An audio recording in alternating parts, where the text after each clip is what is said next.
ঘটার কারণে আপনি এর পরবর্তীতে এসে আপনি লাস্টে যে মূল ওদিকে কিন্তু বক্তব্য দিলেন।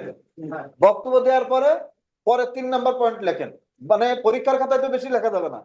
2 নাম্বারে মূল বক্তব্য কি ঘটছে প্রশ্নের আলোকে, জাস্ট ওই কথাগুলো লিখবেন। বেশি লিখলে যে বেশি মার্ক পাবেন তা না, 5 মার্ক থাকলে ওই 5-এর উপরে দিবে না। এরপরে এই 3 নাম্বারে লিখবেন যে কি ঘটছে ওই জায়গায়, ওই যে গুরুতর আহত করছে, আহত করে আসামিরা পালিয়ে গিয়ে গুরুতর আহত করলে কত ধারা হয়? 325 ধারায়। যদি আপনি আসামি একজন দেন তাহলে শুধু লিখবেন যে গুরুতর আহত করে পালিয়ে গেছে, 325 ধারার অপরাধ করছে আসামিরা। স্যার রাজপথে দোষী থাকবে না?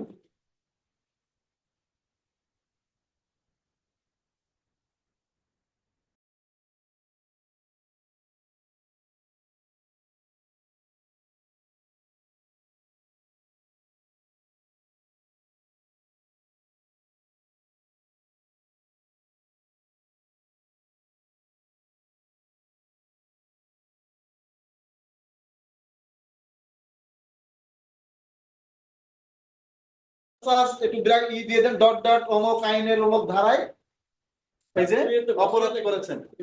জি, দুইতে লিখবো হচ্ছে ঘটনা। হ্যাঁ কি লিখবো স্যার? 3-এ এটা লিখবো, 3-এ এটা লিখবো। জি, আমার ঘটনাটা একটু বড়, এই জন্য বেশি হয়েছে। আপনি পরীক্ষার হলে ওটা পরীক্ষা যখন উকালতি করবেন তখন বড় দিবেন। পরীক্ষার হলে আপনি লিখতে পারবেন না তো। পরীক্ষার হলে আপনাকে ফরম্যাট দিয়ে আসতে হবে। ঠিক আছে, আমি 1 নম্বরে পা দিয়ে আসেন, মানে কোন একটা জন্য ফরম্যাটটা দেখে যেন বোঝে এক্সামিনার যে এই বিষয়টা বাদ গেছে, এটা যেন তার কাছে মনে না হয়। সব বিষয় আছে, হ্যাঁ এটা আরো কি লেখা দরকার ছিল, লিখতে ভালো হতো, এটা যেন মনে করে, কিন্তু এই পয়েন্টই বাদ গেছে এটা যেন মনে না করে। বুঝছেন কিনা? স্যার তাইলে এখানে আমরা ঘটনা লিখতে হবে, এই পর্যন্ত গেল ঘটনা। ঘটনা 2 নম্বরে লিখছেন না? 3 নম্বরে লিখবেন এই যে আসামি কোন ধারায় অপরাধ করছে সেটা বলবেন। যে আসামি, এই যে লিখবেন আসামিরা কি করছে, যদি আক্রমণ করে আঘাত করে যা করছে ওই প্রশ্নের আলোকে ওইটা লিখে লিখবেন যে দণ্ডবিধি বা যে আইনে আসে সে আইনে অপরাধ করেছেন যাহা বিজ্ঞ আদালতের বিচারে ওই এখতিয়ারাধীন, এই কথাটা লেখেন। তারা যদি একটা ফাইনাল না করতে পারে সমস্যা নেই, ওই প্রশ্নের আলোকে যতদূর আপনার মনে হয় সেটা দিয়ে দিবেন। না, এই জায়গায় দুষ্কৃতিকারীরা করতে গুরুতর আহত হয়েছে। এখন এই জায়গায় দুষ্কৃতিকারীরা কিভাবে আহত করছে আপনি ঘটনা যেভাবে লিখছেন সেভাবে লিখবেন। যদি ঘটনা লেখেন যে আপনি ছুরি দিয়ে তারা আঘাত করছে, অবশ্যই 326 আসবে। গুরুতর আঘাতটা যদি ছুরি দিয়ে হয়, আর যদি হয় যে না যাই দুষ্কৃতিকারীরা গিয়ে তাকে ছুরি দেখায় সবকিছু নিয়ে পালায় যাওয়ার সময় যেটা ধাক্কা দিয়ে ফেলে দিয়ে চলে গেছে, পরে আর একটা রিক্সা এসে তার শরীরে রিক্সা উঠে যাওয়ার কারণে তার লিগামেন্ট ছিঁড়ে গেছে, পায়ের লিগামেন্ট বা যেটাই বলেন না কেন, যে অনুযায়ী আপনি ঘটনা সাজাবেন ঠিক সেইভাবে এই জায়গায় বলে দিবেন, ধারাটা চেঞ্জ হবে। 325 বুঝলাম, 326 আসতে পারে এখানে, কিন্তু ঘটনা তো করছে রাজপথ, এবং এখানে দোষীদের দিক। হ্যাঁ হ্যাঁ, দস্যুতা দিলে হবে, কিন্তু এই জায়গায় প্রশ্নে কিন্তু দস্যুতার কথা বলে না, গুরুতর আহতের কথা বলতেছে। মামলাটা করতে আসছে মূলত গুরুতর আহতের কথা। এই জায়গায় কোনো সম্পদ নিয়ে গেছে এটা কিন্তু বলে নাই, খেয়াল করছেন কিনা? সম্পদ না নিলে তো দস্যুতা হচ্ছে না, যদি সম্পদ দিয়ে যায় দস্যুতা হবে। প্রশ্নে বড় করবেন না, তাহলে আপনার হবে। হ্যাঁ, প্রশ্নে আপনি এই জায়গায় দস্যুতা দিলে, ধারা দিলে, হ্যাঁ ওই ভিতরে ঘটনা লিখলে যিনি এক্সামিনার তিনি খুশি হবেন, কিন্তু তিনি দেখবেন এদের তো শুধু গুরুতর আহত হয়েছে, আহতটা তো আনলো না। আপনাকে এই বিষয়টা আনতে হবে, এর বাইরে যদি দু একটা নিয়ে আসেন সেটা প্লাস পয়েন্ট, আনলে আপনি ঘটনা যে সাজাবেন, কিন্তু ওই লেখার কষ্ট তো পরীক্ষার হলে এটা আনার দরকার নাই। তাহলে অপরাধ করেছেন তার 325 ধারা। এই ঘটনায় 1 নম্বর যে প্রশ্ন ছিল আজকে নালিশি দরখাস্ত শুধুমাত্র 325 ধারা অপরাধ করছে, গুরুতর আহত হয়েছে যেহেতু এটাই করছে। এই এই অপরাধটা বিচার করার এখতিয়ার এই আদালতের আছে, সেই কথাটা লিখলাম, দেখছেন? আচ্ছা, 4 নম্বর লেখেন। স্যার এখানে যদি আদালত না থাকে তাহলে কি লিখবো? কোনটা? আদালত না থাকলে মামলা আদালতে করবেন কিভাবে?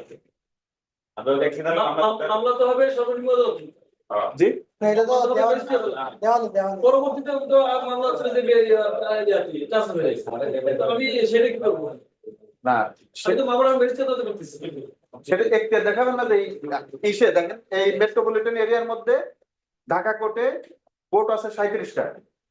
এই 37টা কোর্টে পল্টন থানার মামলা আপনাকে নির্দিষ্ট একটা কোর্টে করতে হবে, এটা বুঝছেন কিনা? কোর্টে তো জান নাকি? আচ্ছা, আপনাকে ওই যে কি আছে না আপনার আমলি আদালত দেখছেন? খাইতে চাওয়াটা আমার কাছে বিবেকে বাধে। আমি তো বিবেক না। মানে জানা মানে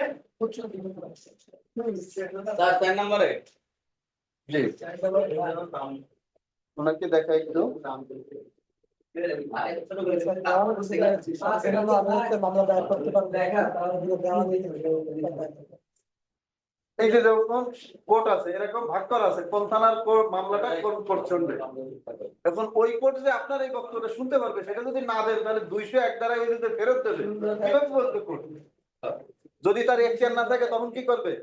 201 ধারা অনুযায়ী এখতিয়ার বা আলাদাতে ফেরত দিবে।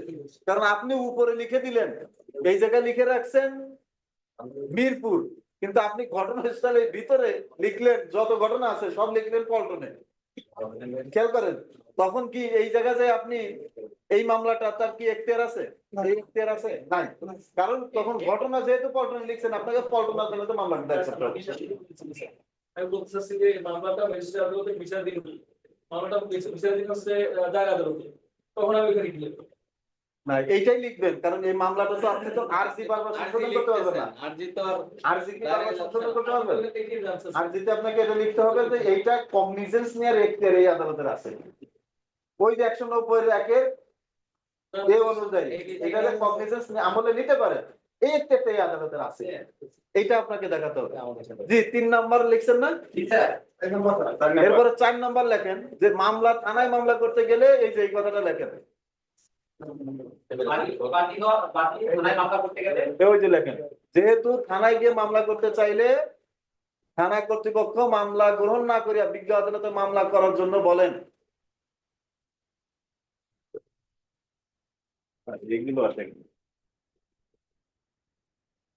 জি এটা লেখেন যেহেতু থানায় গিয়ে মামলা করতে চাইলে থানা কর্তৃপক্ষ মামলা গ্রহণ না করিয়া বিজ্ঞ আদালতে মামলা করার জন্য বলেন বা পরামর্শ দেন, যেটাই বলেন না কেন আপনার ভাষা আপনি লিখবেন।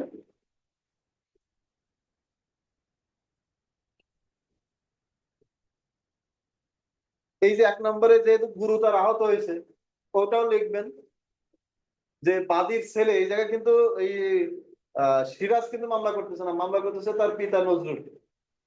তাহলে আপনাকে এই জায়গায় লিখতে হবে পক্ষান্তরে বাদীর সন্তান বা ছেলে চিকিৎসা গ্রহণ করিয়া কিছুটা সুস্থ হলে বাদী অত মামলাটি রুজু করিতে কিছুটা বিলম্ব হয়েছে, বা এই কথাটাই লেখেন। মানে অবস্থা ভেদে আপনি আপনার বক্তব্যটা পরিবর্তন করবেন।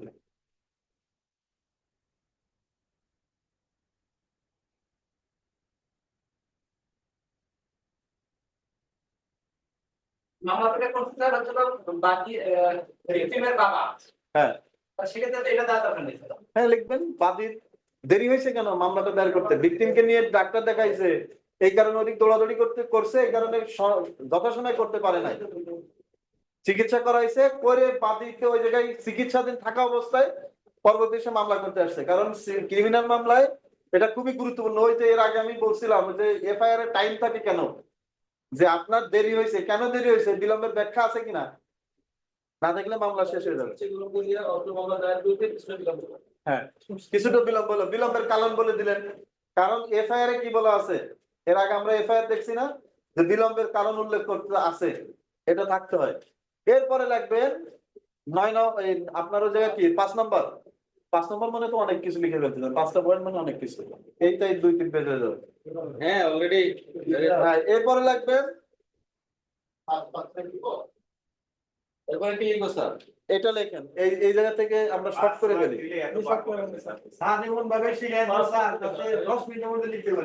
এই যে এই পর্যন্ত লেখেন সাক্ষী ঘটনাস্থলে উপস্থিত থাকিয়া প্রত্যক্ষ করিয়াছেন এবং অনেক সাক্ষী হুমকি দামকে শ্রবণ করিয়াছেন। 5 নম্বরে এই কথাটা লেখেন সাক্ষীগণ, অনেক সাক্ষী লেখার দরকার নেই, সাক্ষীগণ ঘটনাস্থলে উপস্থিত থাকিয়া প্রত্যক্ষ করিয়াছেন এবং আসামিদের হুমকি ধামকি শ্রবণ করিয়াছেন, এবং আসামিদের হুমকি ধামকি শ্রবণ করিয়াছেন। যদি ওই যে হুমকির বিষয় থাকে হুমকির ধামকি শ্রবণ করে দেখবেন আর যদি শুধু ঘটনা থাকে যে মারধর করছে, গুরুতর আহত করছে, তাহলে শুধু গুরুতর আহত, এটা লেখার দরকার নাই, ঘটনা প্রত্যক্ষ করেছেন মানে শেষ হয়ে গেছে। হ্যাঁ, এরপরে লাগবেন সাক্ষীগণ তাহাদের সাক্ষ্যে বাদীর অভিযোগ আদালতে প্রমাণ করিবেন।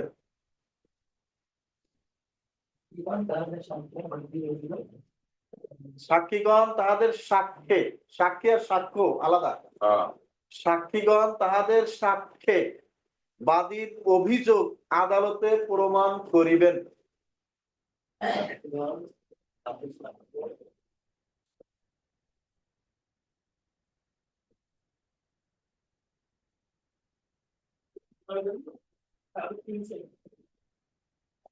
লিখছেন? জি এই পর্যন্ত লেখেন। এই যে এটা সাক্ষীগণ তাহাদের সাক্ষ্যে বাদীর অভিযোগ আদালতে প্রমাণ করিবেন, এতটুকুই। হ্যাঁ, একদম। অতএবটা কোথায় লিখবেন? ওই যে ভাঁজ করছেন না মাঝখানে, ওই মাঝ বরাবর, মাঝ বরাবর লেখেন অতএব বিনীত প্রার্থনা।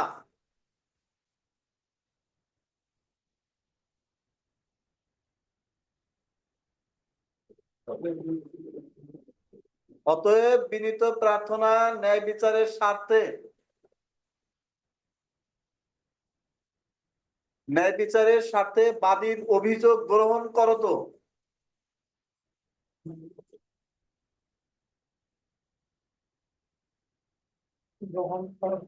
আসামি যদি বেশি হয় আসামিদের লিখবেন, আর যদি একজন হয় আসামি লিখবেন। বিরুদ্ধে, এরপরে আইনের নাম লিখবেন, ধারা লিখবেন। অবশ্যই পেনাল কোডের বাইরে কোনো আইন আপনাদেরকে দিবে না ড্রাফট লিখতে, তাহলে পেনাল কোডেরটাই লিখবেন।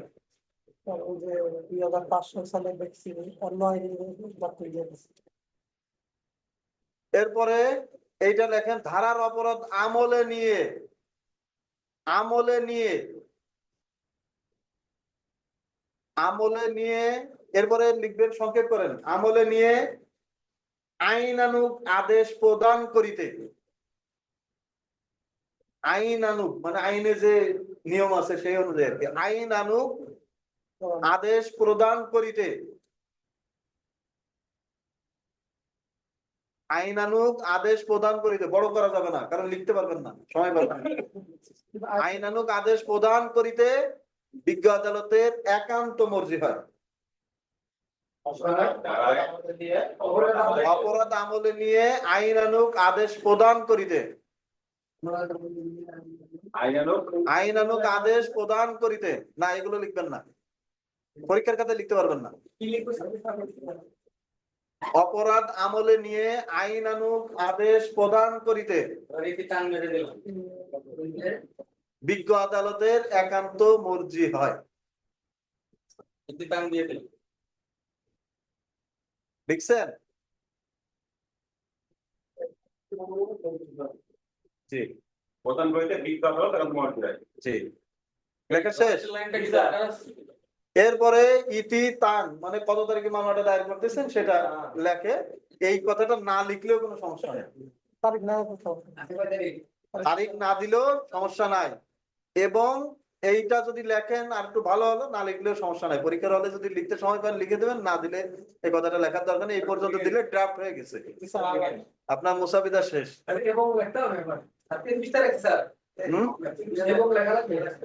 আর যখন লিখবেন আর একটু বড় হবে, 4 পৃষ্ঠা হয়ে যাবে। যখন পরিপূর্ণ ভাবে লিখবেন তখন আর একটু বড় হয়ে যাবে, কারণ আরজিটা তো একটু বড় হবে। 10 টাকার প্রেক্ষাপট অনুযায়ী 10 থাকতে পারে, 5 থাকতে পারে। এটা লিখতে ভালো, না লিখলে সমস্যা নেই।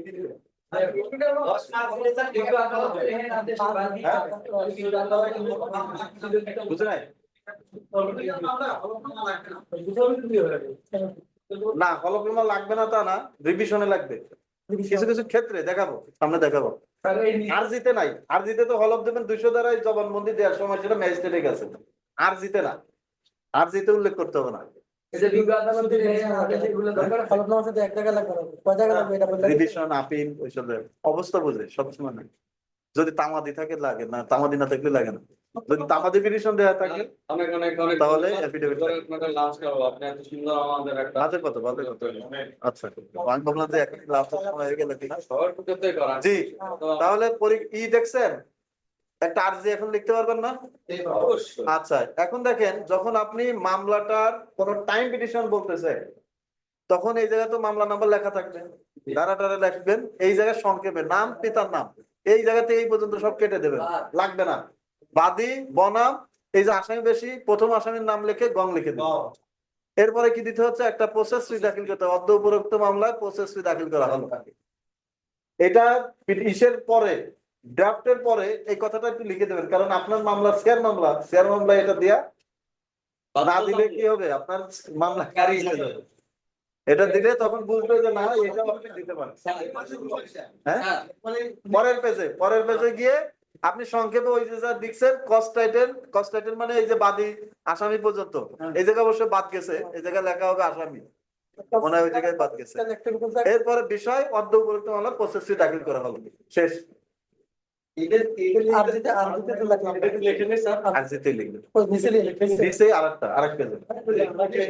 হ্যাঁ লিখবেন আচ্ছা ফরম্যাটে লিখেন হ্যাঁ অদ্য প্রসেস জায়গা আছে না না আলাদা করে লিখবেন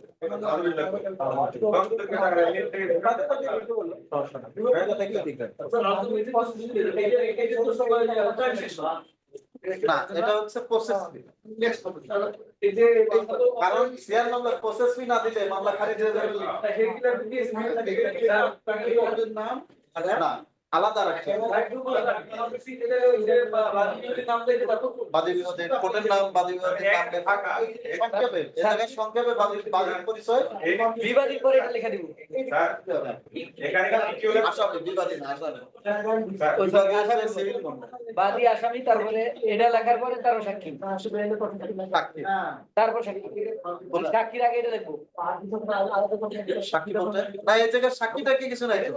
আপনি এই জায়গায় সংক্ষেপে লিখবেন নাম বাদীর নামটা লিখবেন পিতার নামও লেখার দরকার নাই বুঝছেন কিনা এই জায়গায় লিখবেন নাম এই জায়গায় বাদী বনাম আসামির নামে একজনের নাম লিখে যদি একাধিক হয় গং দিয়ে দেবেন দিয়ে লিখবেন পদ উপরোক্ত মামলা প্রসেস না লাগবে তাহলে স্যার প্রসেস থেকে এটার সাথে সম্পর্ক করে দিতে না প্রসেস ফিটা দিবেন শুধু এডিশনাল শুধু এত প্রসেস আরেক কথা না না ওই জায়গায় লিখলে হবে আলাদা আরেক কথা লিখতে হবে তো আরো এক্সপোস্ট এক পৃষ্ঠা হবে এবং মার্কটা বেশি পাবেন আপনার দেখলে বুঝবে যে না জানে যে না দিলে প্রসেস ফি না দিলে যে মামলা খারিজ হয়ে যায় এটা সে জানে এখন দেখেন আমি কিন্তু লিখতে দিব সবাই শুধু গুরুত্ব না দিয়ে যদি করেন তাহলে হবে না আমি কিন্তু দেখবো কে কেমন করছেন এই জায়গায় তিনটা প্রশ্ন আমরা ইতিপূর্বে দেখতে পেয়েছি নালিশি দরখাস্ত থেকে আসছে 1 নম্বর প্রশ্ন ছিল জনক সিরাজ পিতা নজরুল দুষ্কৃতিকারী কর্তৃক গুরুতর আহত হয় তার মানে শুধুমাত্র আহত হয়েছে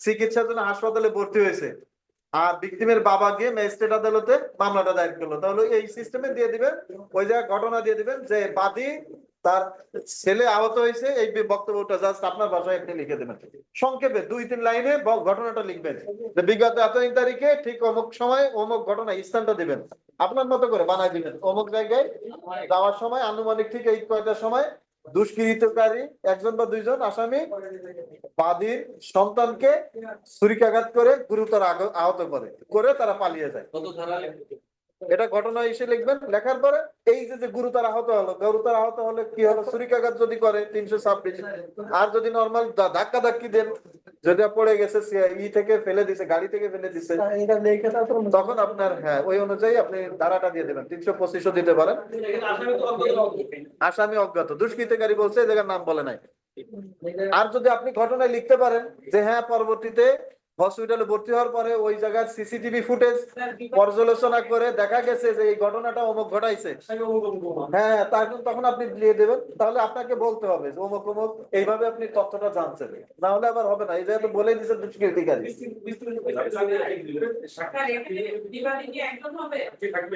এই জায়গায় একজন আসামি দুষ্কৃতিকারী একজন হ্যাঁ 1 নম্বরে একজন আসামি সাক্ষী দিবেন সাক্ষী দিবেন না না অজ্ঞাত না সাক্ষী বাদী এটা কখনো অজ্ঞাত দিবেন না অজ্ঞাত দিবেন আসামি আসলে সাক্ষী দিতে যদি অজ্ঞাত হয়ে যায় কিন্তু আপনার মামলা নাই, আপনার মামলাটা কোনো সাক্ষী দেখে নাই, আপনার মামলার সাক্ষী দিতে হবে, সাক্ষী দিতে হবে 2 থেকে 3 জনের সাক্ষীর নাম দিবেন, সেটা আপনি ক খ দিয়ে দিবেন, সমস্যা নাই, পরীক্ষার হলে ক খ দিয়ে দিবেন। এটা তো আর দেখতে যাচ্ছে না যে কে, রাস্তায় বুঝে সাক্ষীটাকে কাকে দিল ওই যে আশেপাশে রাস্তার যারা দোকানদার ছিল তারা দেখছে, অথবা কোনো রিক্সাওয়ালা দেখছে, অথবা ওই সিসি ফুটেজে আসছে, ওই সিসি ফুটেজ যার বাসায় আছে সে ওই সিসি ফুটেজে দেখছে, এগুলো দিতেই হবে, সাক্ষী না দিলে মামলা থাকে না। 2 নম্বর দেখেন, স্যার 2 নম্বর না স্যার 6 নম্বরে কিন্তু এটা হচ্ছে পরবর্তী মারা ও এই প্রশ্নে তদন্ত শেষ হওয়ার পর মামলা তো হয়ে গেছে, তদন্ত চলতেছে, সিরাত মারা যায়, এই জায়গায় কিন্তু আর আরজি লিখতে বলতেছে না, খেয়াল করেন মামলাটির পরিণতি কি হইবে নজরুল জানিতে চায়। মামলাটির বিচার অনুষ্ঠান পর্যন্ত প্রয়োজনীয় পদক্ষেপের বিষয়ে আপনার মক্কেলকে অবহিত করুন, এই যে পরামর্শ দিবেন, পরামর্শ দিবেন যে ওই যে 403 ধারা মনে আছে, ডাবল জিওপার্ডি প্রযোজ্য হবে না কখন, গুরুতর আহত হয়ে যদি ওইটার পরিণতিতে ওই লোকটা মারা যায়, তাহলে আবার নতুন করে তাকে কালপেবল হোমিসাইডে তাকে চার্জ গঠন করে কি করা যাবে, বিচার করা যাবে, ও তো মার্ডারের মামলা করবে। কালপেবল হোমিসাইডে।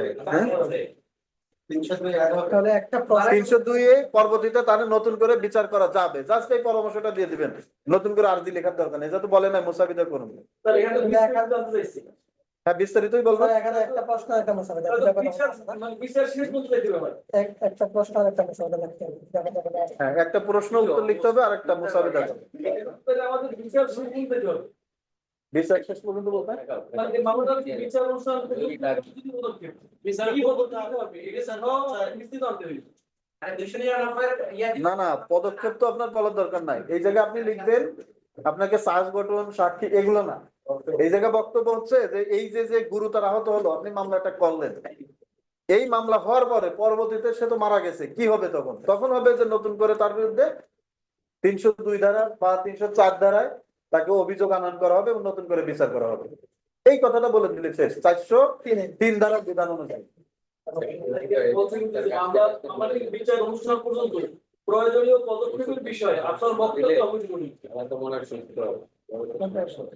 মামলাটির বিচার অনুষ্ঠান পর্যন্ত প্রয়োজনীয় পদক্ষেপ বিষয়ে, পদক্ষেপ হয়েছে নতুন করে চার্জ গঠন করাতে হবে, চার্জ ইটো হয়ে গেছে, তদন্ত শেষ হয়ে গেছে না, খেয়াল করেন তদন্ত শেষ হয়ে গেছে, সিরাজ মারা যায়, এখন তদন্ত যদি শেষ হয়ে যায় তাহলে আপনার যে পরিস্থিতিতে যে রিপোর্টটা আসছে ওইটাকে যদি চার্জ গঠনের ওই পর্যায়ে থাকে তাহলে আপনি নারাজি দিবেন যে আমার সন্তান মারা গেছে, এটা নতুন ফার্দার ইনভেস্টিগেশনে যাবে, পরবর্তী যে আয় হবে সে যায় ওই যে মারা গেছে এই তথ্য নিয়ে আসবে, তখন কনভার্ট হয়ে মার্ডার মামলা হয়ে যাবে।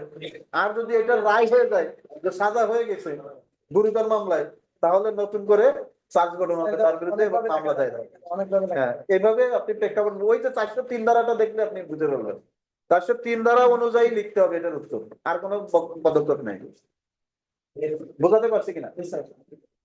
2 নম্বর 15/2/2023 তারিখ সকাল 10 ঘটিকায়, দেখেন ঘটনাস্থল বলে দিছে, সকাল 10টা এই সরি টাইম বলে দিছে, ঘটনার টাইম, এক্স তার বন্ধু পি কিউ আর এর সাথে স্থানীয় বাজারে যাওয়ার পথে সদর থানাধীন রাজাপুর নামক স্থানে, কোন জেলাটা বলেনি না, তাহলে এই জায়গায় ঘটনাস্থল হচ্ছে রাজাপুর, ঝালকাঠি জেলা আদালত ওয়াই ও জেড তাদেরকে আটক করে, তাহলে আসামি হচ্ছে ওয়াই ও জেড, দেখেন 30,000 টাকা চাঁদা দাবি করেন এবং প্রাণ নাশের হুমকি দেন, চাঁদা দাবি করছে এবং প্রাণ নাশের হুমকি দিছে, এক্সটর্শনে আছে মূলত প্রাণ নাশ, প্রাণ নাশের জন্য আবার 506 আসবে না কিন্তু, খেয়াল করেন এক্সটেনশন জিনিসটাই হচ্ছে যে যদি ভীতি প্রদর্শন এটা দূরবর্তী হয়, যে যদি চাঁদা চাইছে এটা না দিলে কিন্তু প্রাণ নাশের হুমকি দিছে, যদি টাকা না দেওয়া হয় তাহলে কিন্তু খবর আছে। হঠাৎ এন ওয়াই ও জেড এই 3 জন কি করলো, এক্স কে এলো পাতাড়ি মারতে থাকে, এই যে প্রথমে দেখেন ওয়াই আর জেড হচ্ছে আসামি ছিল, চাঁদা চাইলো কে কে, ওয়াই আর জেড, ঘুষি মারলো কে কে, এন ওয়াই ও জেড 3 জনে, ওই ওয়াই জেড এর সঙ্গে আবার এন যুক্ত হলো, না sir A Y O N যুক্ত হয়েছে। এই কজন কে তিন নম্বর থেকে সুপার চাকরি না না কম আছে দেখেন এই জায়গায় দেখেন আমি এইটা কই তিনজন স্যার না 3 জনকে ঘোষণা আর এম হইলো যে অবশ্যই মার্চ ওইদিকে পর্যন্ত আছে নাকি, পরে এখানে এসে নতুন করে যুক্ত হয়েছে তারা সেটা বলা হয়েছে, তাদেরকে মারছে, তাদেরকে মারছে, এক্স কে মারছে, দেখেন সবাইকে মারছে, এক্স কে মারছে, এই জায়গায় ভিকটিম কে কে, ভিকটিমটাকে খেয়াল করেন, খেয়াল করেন। ভিকটিমটাকে ভিকটিম 3 জন, ভিকটিম, এই প্রশ্নে ভিকটিম ভিকটিম ধরতে পারবো ভিকটিম আর হচ্ছে আসামি।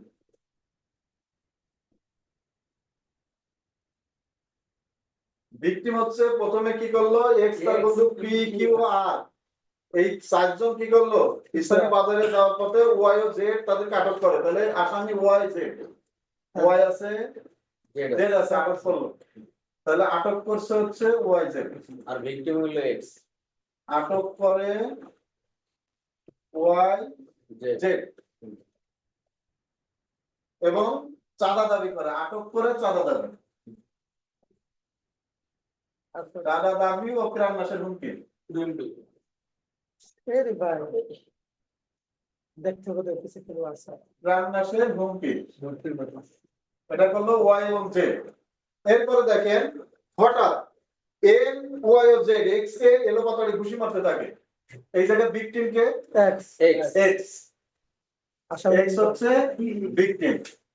এই এক্স কে এলোপাতাড়ি ঘুষি মারলো কে কে দেখেন। এন এন ওয়াই আপনি ওই ওয়াই সাইডে প্রশ্নের সাইডে এটা একটু ই করে দেবেন, ঘুষি মারে ঘটনাটা ওইভাবে সাজাবেন। ঘুষি মারে হচ্ছে N Y Z N Y Z, এই তিনজন ঘুষি মারলো, কাকে মারলো, এক্স কে এলোপাতাড়ি ঘুষি মারতে থাকে। এম রাস্তার পাশে চায়ের দোকান থেকে ফুটন্ত পানি এনে এক্স এর শরীরে ঢেলে দেয়। আর তাহলে পানি ঢেলে দেবে কে, ফুটন্ত পানি, এম এম আসামি গরম ফুটন্ত পানি ঢেলে দেয়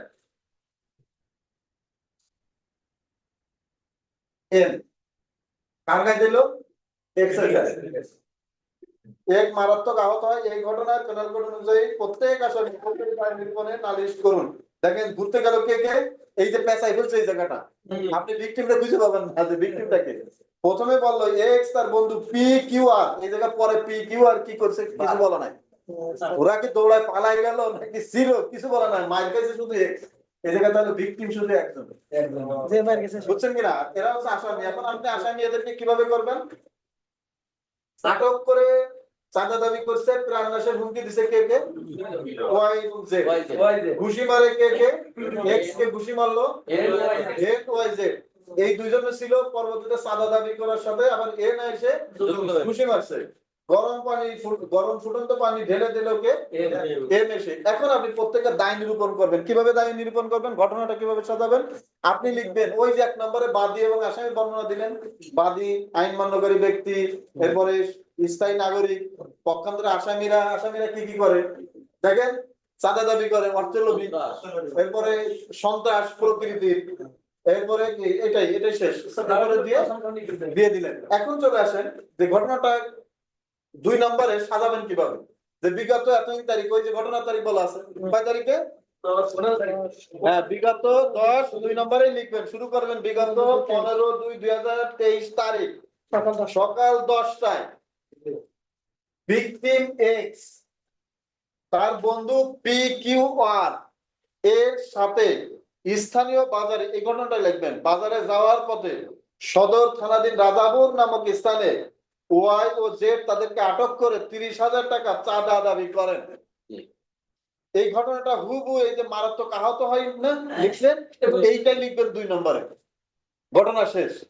3 নম্বরে যা লিখবেন যে এই আসামিরা কি কি অপরাধ করছে, ওই যে ধারা দেখাই দিছি না 3 নম্বরে, 3 নম্বরে লিখবেন এই জায়গায় কি কি করলো, চাঁদা দাবি করলে কত ধারায় অপরাধ, 383 384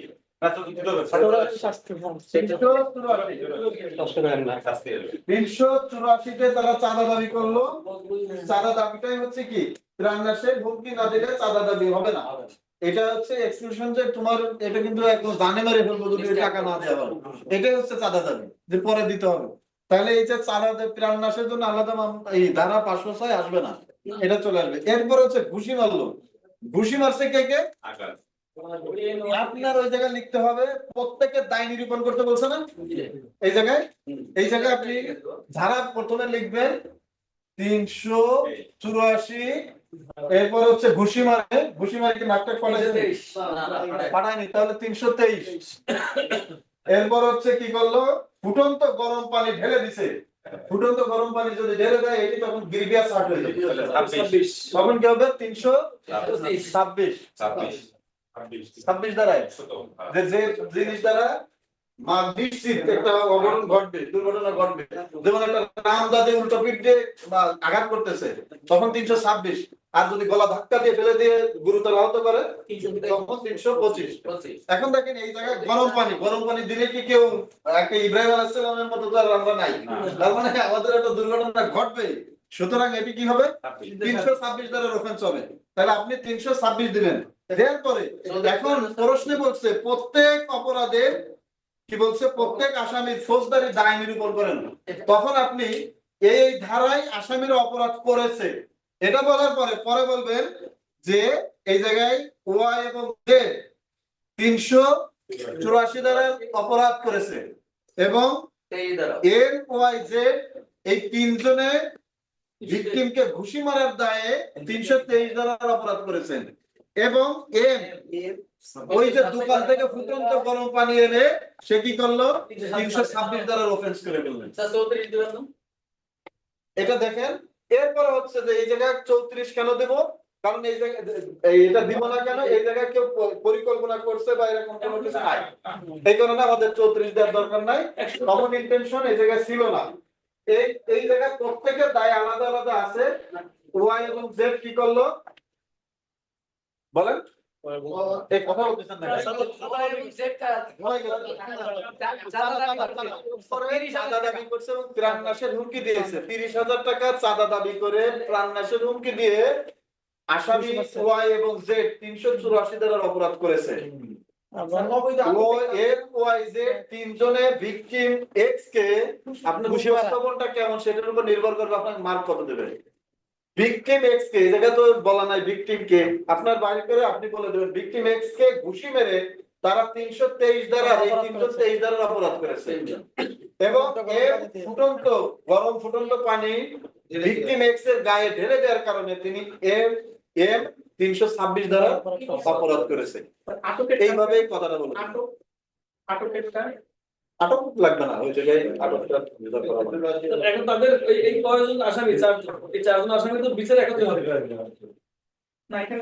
না, প্রত্যেকের দায় এই জায়গায় বলছে প্রত্যেকের দায়টা কি বিচারে করতে হবে, বিচার একত্রে এক মামলাটা একটা দিন সেই ক্ষেত্রে কি 114 আসবে না, 114 এই জায়গায় দরকার হবে না, উপস্থিত থেকে দিতে পারেন, সমস্যা নাই। একত্রে মামলাটা বিচার হচ্ছে সেক্ষেত্রে একটা উপস্থিত থেকে আসামিরা একই অপরাধ করছে এটা দিতে পারেন, ওটা আমল না, কিন্তু অফেন্স পানিশেবল সেকশন গুলো কোনটা, এটা যে দায় নিরূপণ যখন বলতেছে ওই উপস্থিত ওই 114 কে আপনি ফাইন্ড আউট করতে পারবেন না যে কে কে 114 তে যাচ্ছে, কে কে 109 তে গেছে, কে কে 34 ধারাতে গেছে, এটা আসতেছে না।